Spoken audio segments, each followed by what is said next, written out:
नमस्ते भैया जी, बताइए में आपका स्वागत है। भैया जी बताइए, आज हमारे साथ हमारे मित्र है जिनका नाम निशांत कुमार है। इन्होंने अपना बीटेक आईआईटी खड़गपुर से किया है। अभी ये पीएचडी कर रहे हैं मैथमेटिक्स में भी 20 यूनिवर्सिटी नीदरलैंड। निशांत, चलिए अब आपसे जानना चाहते हैं हम कि आप मैथमेटिक्स में पीएचडी कर रहे हैं, तो जो कॉमन मैन के लाइफ में मैथमेटिक्स का जो डेली यूज में कहाँ मैथमेटिक्स आ सकती है? इसका मैं एक एक तरह से आपको जवाब देता हूँ कि आप अगर एक आम आदमी को लीजिएगा, जैसे आप हुए, हम हुए, या कोई आम आदमी हुआ, हमारे पापा हुए, या कोई भी हुआ, तो वो दुनिया को कैसे, मतलब दुनिया में अपना लाइफ कैसे स्पेंड करता है, वो हर चीज कैलकुलेट करता है कि हमें बच्चों के लिए इतना चीज, इतने इतने पैसे कमाने हैं, उसको ये स्कूल में पढ़ाना है, उसका फीस ये है, ये है, ये है, इस कॉलेज में मेरा बच्चा पढ़े, यहाँ पे हमको इतना पैसा देना है। Even day to day regular चीजों में भी लीजिए, कहीं आप कुछ खरीदने जाते हैं, या घर खरीदने जाते हैं, या लोन लेने जाते हैं, तो हर चीज नंबर्स से रिलेटेड होता है। तो मैथ्स हम लोग की जिंदगी में इतना जुड़ा हुआ है, लाइक आप हर जगह घुमा के अपना चेहरा देखेंगे तो मैथ्स का ही है, सब नंबर्स का खेल है। तो अगर आप बेसिक मैथ्स नहीं जानेंगे तो आपको जिंदगी, मैं तो बोलूंगा कि आपको जिंदगी जीने में ही प्रॉब्लम होगा। इसलिए बेसिक मैथ्स सबको जानना चाहिए, सबको मतलब आना चाहिए। चलिए निशांत, अब अगला क्वेश्चन आपसे पूछते हैं कि ये जो पीएचडी लेवल का मैथमेटिक्स है और जो कॉलेज लेवल का मैथमेटिक्स है, स्कूल लेवल का मैथमेटिक्स है, दोनों में बेसिक डिफरेंस क्या है? अगर आप स्कूल लेवल के मैथमेटिक्स को लीजिएगा तो जैसे हम स्कूल में, मतलब ऐसा नहीं पढ़ते हैं। स्कूल में जनरली आप बहुत वाइड एरिया, बहुत वाइड एंगल से देखते हो मैथमेटिक्स को। मतलब कि इट्स लाइक कि आप सब चीज एक ही साथ पढ़ते हो, वहाँ कोई डिफरेंशिएशन नहीं होता है कि ये एक अलजेब्रा का सवाल है, या ये एक ज्योमेट्री का सवाल है, या एक डिफरेंशियल ज्योमेट्री का सवाल है, या जितने सारे मैथ्स में होते हैं वहाँ पे आपको बस पढ़ाया जाता है, आप पढ़ते जाते हैं। लेकिन वहाँ से जब आप कॉलेज जाते हैं तो आपको थोड़ा डिफरेंशिएशन पता चलता है। आपको, आपने भी कॉलेज में देखा होगा कि हमारे सब्जेक्ट, मैथ्स के जो सब्जेक्ट होते हैं उसके अलग अलग नाम होते हैं। जैसे लिनियर अलजेब्रा हो गया, मॉडर्न अलजेब्रा हो गया, या डिफरेंशियल ज्योमेट्री हो गया, ज्योमेट्री हो गया। तो वहाँ पे आप थोड़ा और अंदर जाते हैं, चीज़ों को और करीब से देखना चाहते हैं। और फिर आप एक और स्टेप आगे बढ़ते हैं, जब पीएचडी लेवल पे जाते हैं तो आप उसको भी बहुत छोटा कर देते हैं, और इट्स लाइक कि आप एकदम मैग्नीफाई करके एकदम नीचे पहुंच गए हैं, बहुत डीप में एक पर्टिकुलर चीज दे आप पढ़ते हैं।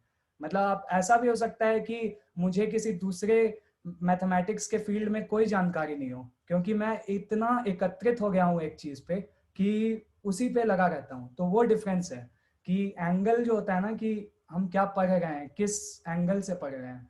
तो स्कूल लेवल में हम बहुत ऊपर ऊपर से पढ़ते हैं, पर आप पीएचडी लेवल पे जाओ तो बहुत डीप में पढ़ाई होती है, बहुत ज्यादा डीप में। ये निशांत, आपसे एक चीज और हम जानना चाहते हैं कि जैसे एक सिंपल सा ये मिथ बोलिए, या आदमी इसको मेम्स बना के बोलते हैं कि यार कैलकुलस पढ़ रहे हो, इसका जिंदगी में काम क्या है? ट्रिग्नोमेट्री पढ़ रहे हो, इसका जिंदगी में काम क्या है? एक्चुअली हम आपसे जानना चाहते हैं कि असली में इसका काम क्या है जिंदगी में। मतलब ऐसे आप पूछोगे मेरे से कि कैलकुलस का क्या काम है जिंदगी में, या ट्रिगोनोमेट्री का क्या काम है जिंदगी में, तो ऐसे कुछ आम आदमी को काम नहीं है, ठीक है। पर अगर आप जैसे अगर आप चीजें देखो, हमारे हमारे जो हो रहा है, फॉर एग्जाम्पल हवा बहती है, ठीक है। तो कॉमन आदमी ये नहीं सोचता है कि हवा क्यों बह रही है, कैसे बह रही है, कहाँ बह रही है। पर अगर आप वो सोचने जाओ, थोड़ा वो सोचो कि आखिर आखिर जो सूरज की किरणें हैं वो पूरे धरती तक कैसे पहुंच रही हैं, किस एंगल पे पहुंच रही हैं, या हवा चल रही है तो एक दिन हवा तेज क्यों होती है, एक दिन स्लो क्यों होती है। तो ये सब चीज आप जब पढ़ने जाओ तब आपको पता चलेगा कि कैलकुलस की क्या मतलब इम्पोर्टेंस है, कैलकुलस का या ट्रिग्नोमेट्री का क्या इम्पोर्टेंस है। डे टू डे लाइफ में उतना ज्यादा इम्पोर्टेंस मैं नहीं बोलूंगा है, पर अगर आप थोड़ी और चीजें जानने की कोशिश करो, क्योंकि ह्यूमन माइंड जनरली क्यूरियस रहता है, राइट, कि हम ये चीज जान जाएं, हम वो चीज जान जाएं। और कभी कभी हमें ये बताया जाता है कि एक मिस्ट्री हो गई, यहाँ पे लाइटनिंग स्पार्क हो गया, यहाँ पे यूएफओ दिख गया, ये हो गया, वो हो गया। तो कॉमन आदमी उसको मान लेता है, हाँ हुआ होगा। पर ऐसा जरूरी नहीं है कि हुआ होगा, और वो जो आंसर है कि क्यों ऐसा जरूरी नहीं है कि हुआ होगा, वो आपको कैलकुलस हो गया, ट्रिगोनोमेट्री हो गया, अलजेब्रा हो गया, यही सब बताता है।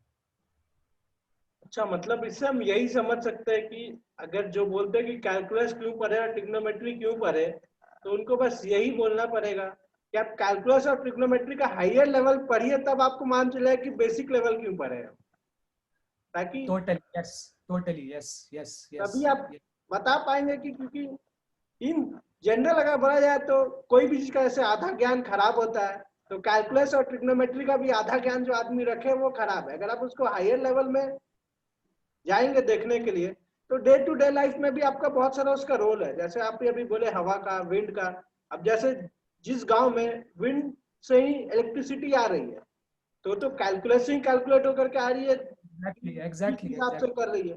तो आपको हाँ अगर एकदम माइन्यूट लेवल में देखना है, एकदम मैक्रो माइक्रो लेवल में देखना है, तो उसका एकदम मैक्रो लेवल में जाना होगा आपको पहले देखने के लिए। yes, yes. और मुझे कुछ हद तक यही लगता है कि जो प्रॉब्लम है इंडिया में मैथ्स पढ़ाने में, वो यही है कि बच्चों को जब मतलब क्लास 2 हो गया या क्लास 3 हो गया या 4 या 5 तक भी, मतलब हम बच्चों को बड़ा पिक्चर नहीं दिखाते हैं उसका। बच्चों को जस्ट बता देते हैं ये एडिशन है, आप एडिशन करो, 1+1 करोगे तो 2 आएगा। पर हम ये नहीं बता पाते हैं या मोटिवेट नहीं कर पाते हैं उनको कि 1+1 का क्या मतलब इम्पोर्टेंस है दुनिया में। तो इसीलिए जनरली लोग यही सब सवाल पूछते हैं कि कैलकुलस क्यों पढ़े, कैलकुलस का तो इम्पोर्टेंस ही नहीं है। जब तक आप उसको दिखाओगे नहीं बड़ा पिक्चर, तब तक तो आपको नहीं पता चलेगा ना कि क्या है उसका। तो वही है कि आप बड़ा पिक्चर दिखाओ, तभी समझोगे कि छोटा क्यों हुआ है, वो बेसिक क्यों पढ़े हो। मतलब इससे ये बोल सकते हैं निशान कि सबको एपीजे अब्दुल कलाम से एक चीज सीखना चाहिए कि सपना देखो, और पेरेंट्स को अपने बच्चे को सपना दिखाना चाहिए कि मैथमेटिक्स भी एक सपना है। आप इसको देखिए, इसके अंदर बहुत सारा ट्रिक्स छुपा हुआ है, जो अगर आप समझने लगे तो बहुत सारा चीज इजी हो जाएगा आपके लिए।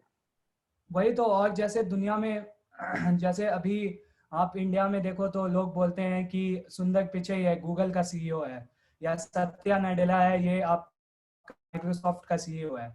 तो कोडिंग पे बहुत ज्यादा ध्यान दिया जाता है। आप देखेंगे कि सॉफ्टवेयर इंजीनियरिंग काफी फील्ड है इंडिया में, क्योंकि लोग इतने बड़े बड़े लोगों को देखते हैं कि वहां पहुंच गए, लेकिन लोग ये नहीं समझते हैं कि इतने बड़े बड़े मैथमेटिशियंस भी इंडिया से निकले हैं। जैसे आप शकुंतला देवी देख लो, आप रामानुजम देख लो, आर्यभट्टा भी तो भाई इंडिया के ही थे, जीरो का वो किया है। तो लोगों को बेसिकली ये दिखाना चाहिए कि मैथ्स में भी हैं लोग जो बड़ा बड़ा काम करते हैं। तो वैसे मोटिवेट अगर आप करोगे, तब स्टूडेंट ये जान पाएगा कि जो हम बेसिक लेवल पे पढ़ते हैं उसका क्या इम्पोर्टेंस हो सकता है। और निशांत, अब हम ये जानना चाहेंगे कि आप जो 20 यूनिवर्सिटी गए हैं, तो वो जाने का प्रोसेस क्या था, आपका सिलेक्शन कैसे हुआ वहाँ? तो तो क्या था, मैं 2016 बैच का पास आउट हूँ आईआईटी खड़गपुर से। 2016 ग्रेजुएशन हुआ था आईआईटी खड़गपुर से। तो 2012 में शेल जो कंपनी है, जो ऑयल कंपनी है, रॉयल डच शेल, वो उसने एक प्रोग्राम चालू किया था कि हम 4 साल तक, यानी 2012, 13, 14, 15, हम लोग एक प्रोग्राम चालू करेंगे जिसमें 4 साल में हम लोग 75 इंडियन स्टूडेंट्स को सिलेक्ट करेंगे, जो in the duration of 4 years, like हर साल 15 स्टूडेंट शायद, वो यहाँ नेदरलैंड्स में आएंगे और नेदरलैंड्स के यूनिवर्सिटीज से पीएचडी करेंगे।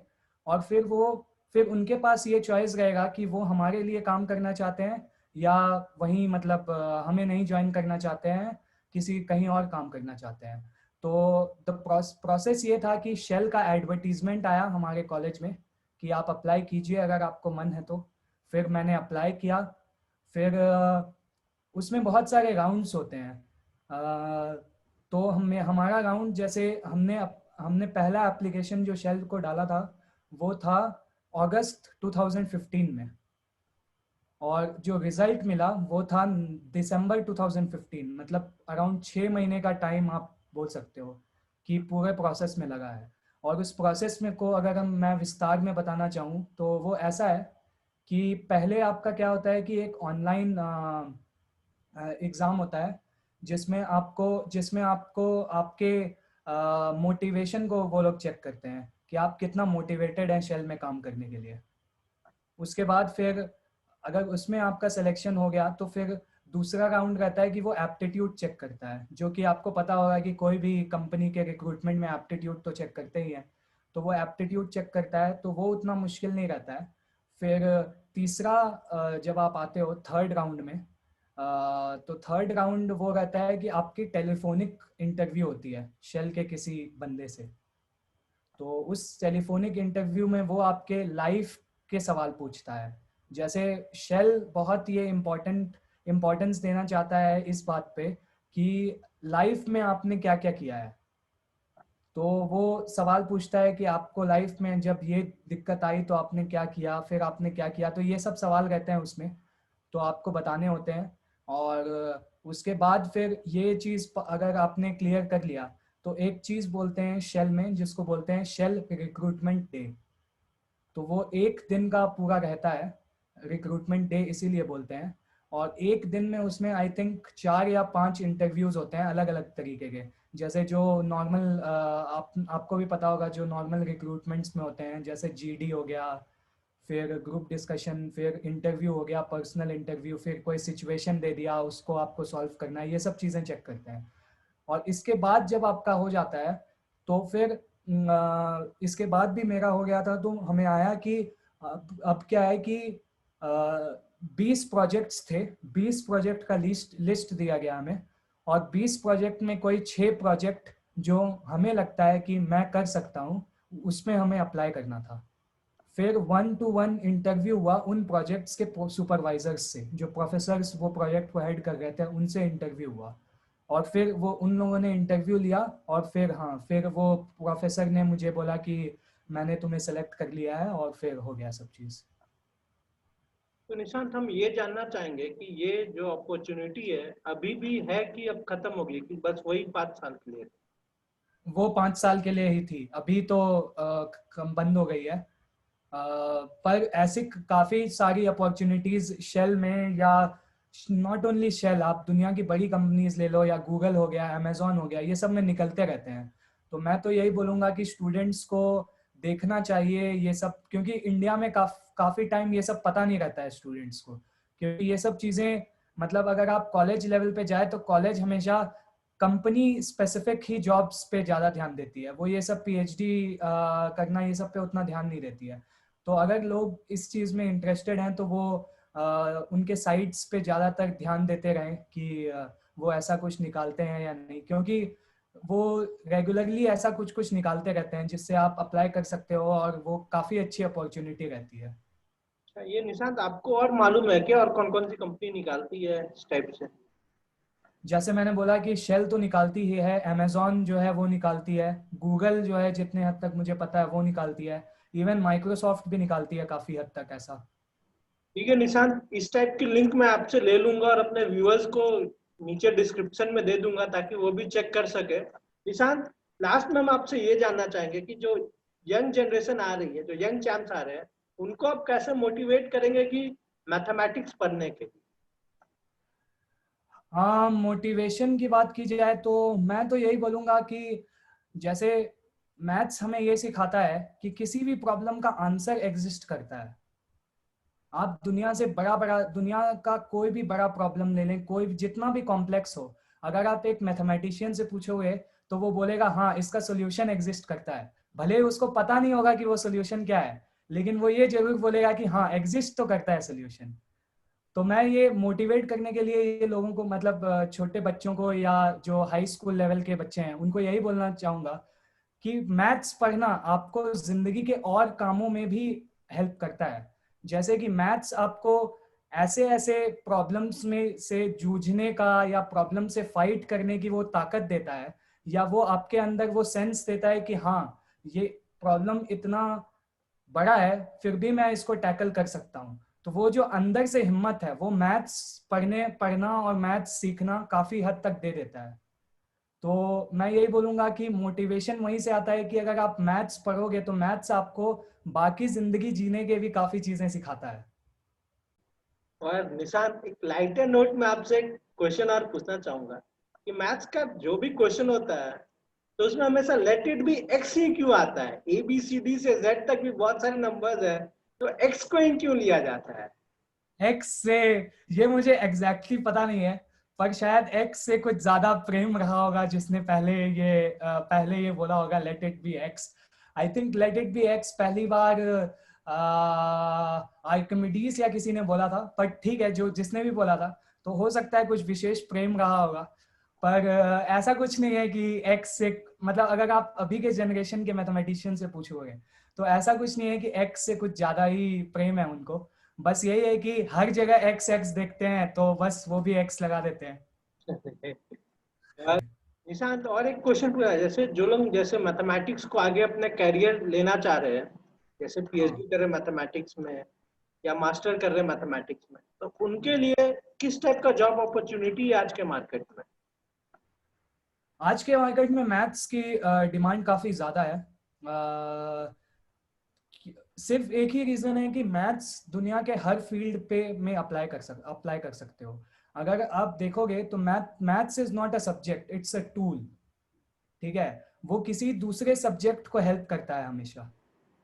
मैं भी जो पीएचडी कर रहा हूँ एक्चुअली फिजिकल प्रॉब्लम है, और फिजिक्स के प्रॉब्लम को मैं मैथ्स के तरीके से सॉल्व कर रहा हूँ।